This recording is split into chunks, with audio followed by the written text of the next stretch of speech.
नमस्कार, दिन भर की बड़ी खबरों में आपका स्वागत है। मैं हूं आपके साथ सुरभि राज। आज इस बुलेटिन में बात होगी इंडिया गठबंधन पर शरद पवार के बड़े बयान की, मोदी राज में सामने आए 7 घोटाले की, बात करेंगे अमेरिकी की पसंद बने राहुल गांधी की, कांग्रेस को घेरने के चलते कैसे खुद मुश्किल में फंस गई बीजेपी की, और साथ ही बात करेंगे जाने माने कार्टूनिस्ट इरफान की किस खबर पर पड़ी है तिरछी नजर। बुलेटिन के आखिर में बात करेंगे केंद्रीय मंत्रिमंडल के बड़े फैसलों की, और इसके साथ ही और भी कई बड़ी खबरों से आपको करवाएंगे रूबरू। लेकिन तमाम बड़ी खबरों से पहले एक नजर सुर्खियों पर। झारखंड हाईकोर्ट से राहुल गांधी को मिली बड़ी राहत, फिजिकली पेश होने से मिली छूट। मुंबई में महाविकास अघाड़ी की हुई बैठक, संजय राउत और नाना पटोले बैठक में शामिल। मुंबई में होने वाली इंडिया गठबंधन की बैठक की तैयारी को लेकर हुई चर्चा। नेहरू मेमोरियल का नाम बदलकर प्रधानमंत्री मेमोरियल करने पर कांग्रेस का मोदी सरकार पर तंज। जयराम रमेश ने कहा, सूरज को दिया दिखाने की कोशिश कर रही है सरकार।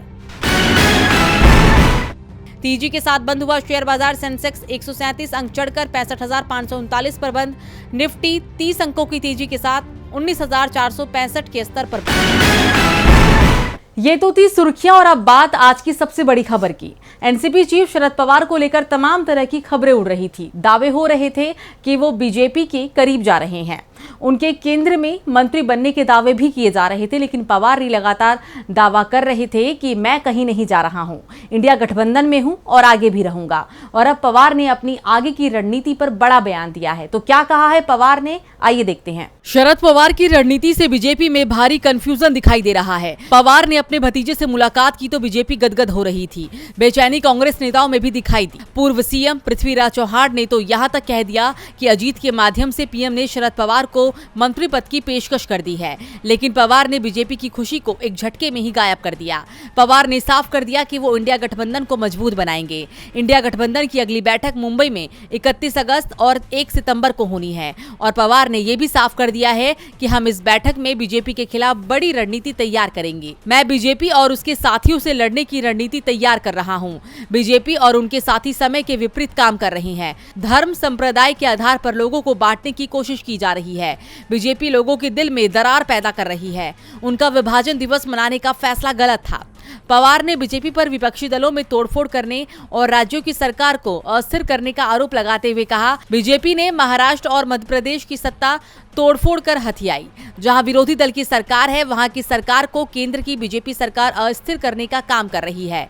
इस दौरान शरद पवार ने अपने भतीजे अजीत पवार को भी निशाने पर ले लिया। उन्होंने कहा कि मैंने बागी गुट से कहा था कि मेरी फोटो यूज ना करें, उन्होंने मेरी बात नहीं मानी, अब हम इसके खिलाफ कोर्ट जाएंगे। पवार ने कहा कि मैं 8-10 दिन से राज्य का दौरा कर रहा हूं, लोगों ने मेरे रुख की तारीफ की है। सतारा, सोलपुरा, बारामती, पुणे का दौरा किया। इस दौरान मणिपुर मामले पर बोलते हुए पवार ने कहा कि मणिपुर बेहद संवेदनशील राज्य है, वहां अतिरिक्त सावधानी बरतने की जरूरत है। पीएम को मणिपुर पर और अधिक बोलना चाहिए था।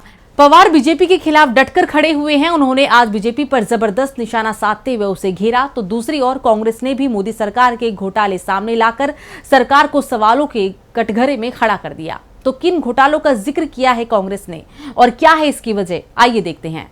कांग्रेस प्रवक्ता सुप्रिया श्रीनेत ने प्रेस कॉन्फ्रेंस कर मोदी सरकार पर बड़ा हमला बोला है। सुप्रिया श्रीनेत ने कहा कि मोदी सरकार के 7 बड़े घोटालों का सीएजी ने खुलासा किया है।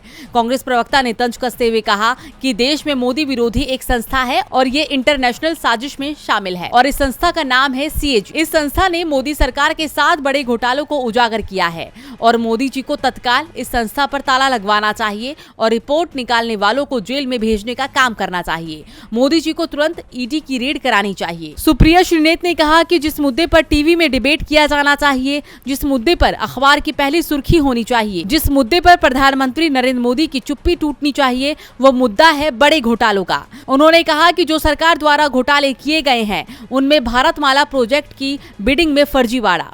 दूसरा, एक्सप्रेसवे में 1 किलोमीटर की सड़क बनाने के लिए 18 रुपए की जगह 250 करोड़ रुपए खर्च किए गए। तीसरा, टोल नियमों का उल्लंघन कर NHAI ने जनता से 132 करोड़ वसूले। चौथा घोटाला, आयुष्मान भारत योजना के 7.5 लाख लाभार्थी एक ही नंबर से लिंक। पांचवा, अयोध्या डेवलपमेंट प्रोजेक्ट में ठेकेदारों को अनुचित लाभ। और ग्रामीण विकास मंत्रालय ने पेंशन स्कीम का पैसा प्रचार में किया गया खर्च।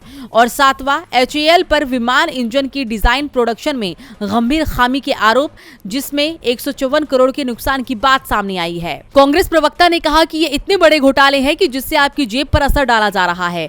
सीएजी की रिपोर्ट मोदी जी की छवि ध्वस्त कर देती है। सुप्रिया ने कहा कि भारतमाला प्रोजेक्ट में करीब 70-75 हजार किलोमीटर की सड़क बनी थी। इसके लिए cabinet committee in economic affair से फंड दिया गया, लेकिन सड़क बनाने में घोटाला हुआ। जो सड़क 15 करोड़ 37 लाख रुपए प्रति किलोमीटर बनती थी, वो बढ़कर 32 करोड़ हो गई। सीएजी की रिपोर्ट ने मोदी सरकार के घोटालों को सामने ला दिया, जिससे मोदी सरकार और बीजेपी की परेशानी बढ़ गई है।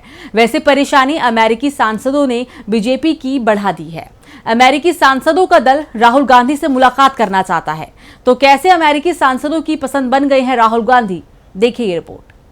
राहुल गांधी की बढ़ती लोकप्रियता से मोदी सरकार परेशान नजर आ रही है। 2014 में जो मोदी लहर चली थी, 2023 में वो उल्टी बहती हुई दिख रही है। देश से विदेश तक मोदी की जगह राहुल का शोर सुनाई देने लगा है। मोदी लहर अब राहुल की ओर बहती हवा बन गई है। शायद यही वजह है कि स्वतंत्रता दिवस के मौके पर भारत पहुंचे अमेरिकी सांसदों ने कांग्रेस नेता राहुल गांधी से प्राइवेट मीटिंग की इच्छा जताई है। कांग्रेस के वरिष्ठ अधिकारी प्रवीण चक्रवर्ती ने इसकी पुष्टि करते हुए कहा कि इसके लिए अमेरिकी सांसदों की तरफ से पार्टी को औपचारिक और आधिकारिक आग्रह मिला था। वरिष्ठ अधिकारी ने कहा कि अमेरिकी सांसदों के प्रतिनिधि मंडल के कुछ सदस्यों ने 2 दिन पहले हमसे संपर्क किया। उन्होंने राहुल गांधी से निजी तौर पर मुलाकात की इच्छा जताई थी। हमने सकारात्मक जवाब दिया कि एक बार राहुल गांधी के वायनाड से लौटने पर इसे शेड्यूल करने की कोशिश की जाएगी। उन्होंने ये भी कहा कि हमने अमेरिकी सांसदों से राहुल गांधी से निजी मुलाकात के लिए आधिकारिक तौर पर अनुरोध करने को भी कहा था, लेकिन अगर राहुल से अमेरिकी सांसद अकेले में मिलते हैं तो इससे मोदी सरकार को परेशानी हो सकती है।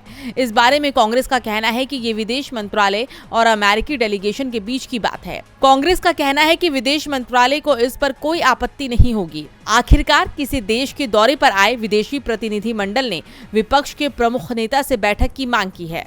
आपको बता दें, ये प्रतिनिधि मंडल मोदी और विदेश मंत्रालय का मेहमान है और अगर अमेरिकी सांसद और राहुल गांधी की मुलाकात होती है तो इसकी व्यवस्था करने की जिम्मेदारी विदेश मंत्रालय की है।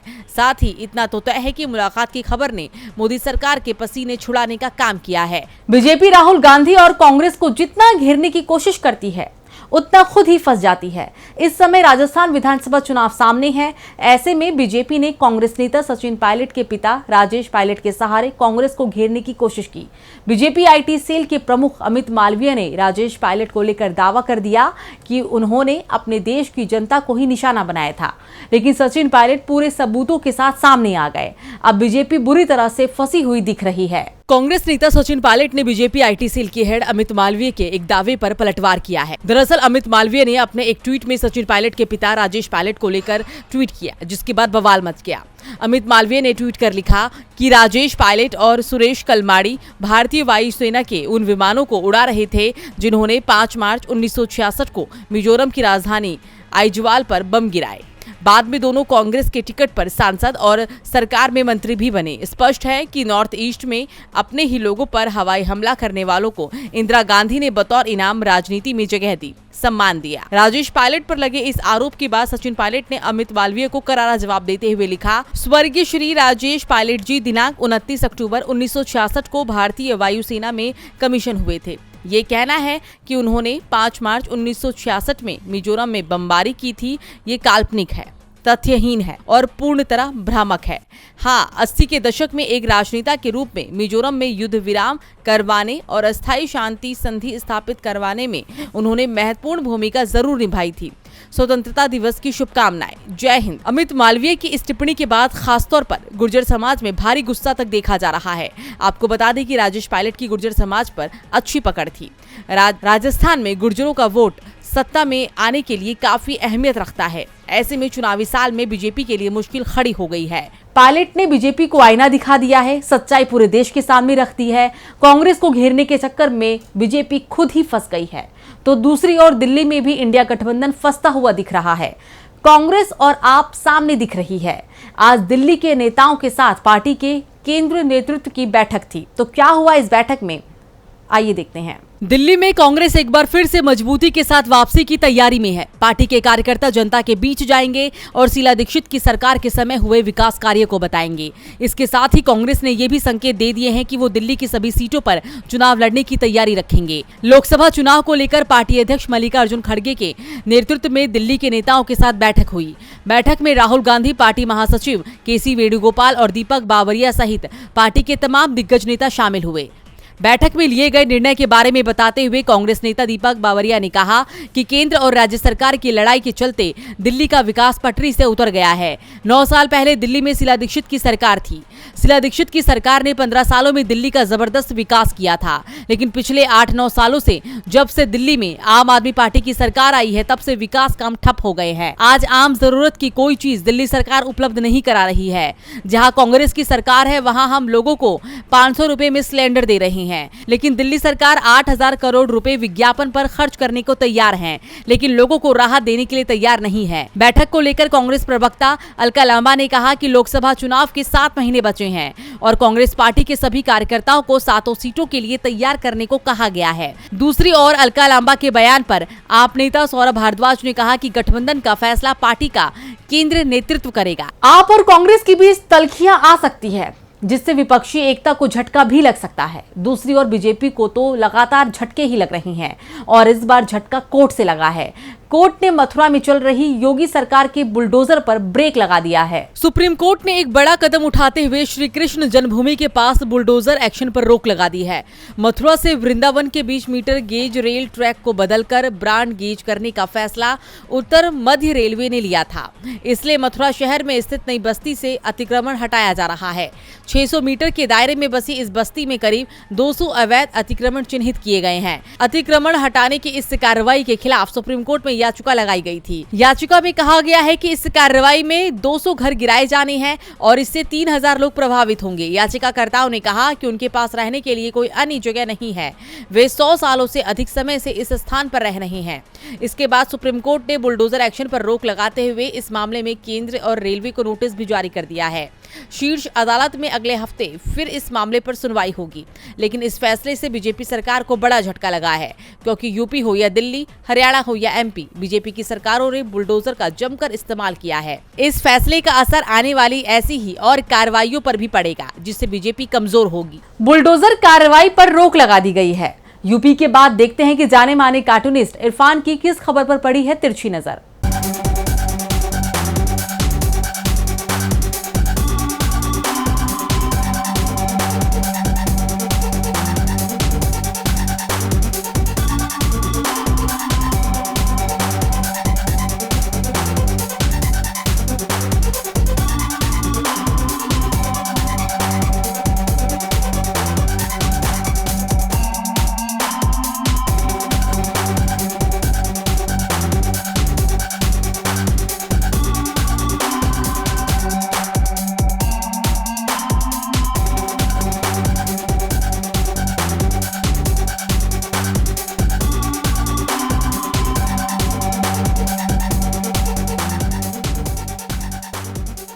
आज देश के पूर्व प्रधानमंत्री अटल बिहारी वाजपेयी को श्रद्धांजलि दी गई, मगर असली श्रद्धांजलि तो तब होती जब उनके सिद्धांतों पर अमल किया जाता और उनकी इच्छाओं का अनुपालन किया जाता।